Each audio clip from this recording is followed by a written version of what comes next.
naša Vaneska Medvedcová. Mária Razusová, Martálková, Veveričkin výlet. Chystala sa veverička do hory, vzala čižmy núčičke z komory. Vyťahla si pestré šaty z truhlice, prehodila krásny ručník na líce. Slnko hreje, pieseň znieje zvonivá, veveričke každá žilka ožíva. Keď vraj nemá auta ani koníka, že sa aspoň dolu stráňou pošmíka. A keď nemá za čo kúpiť aeroplán, že poskáče po svrčinách s krdlom rán.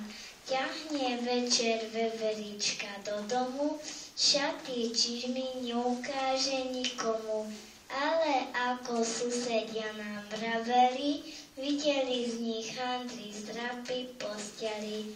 Ovtedy už deti moje hej veru, nemiluje veverička nádheru.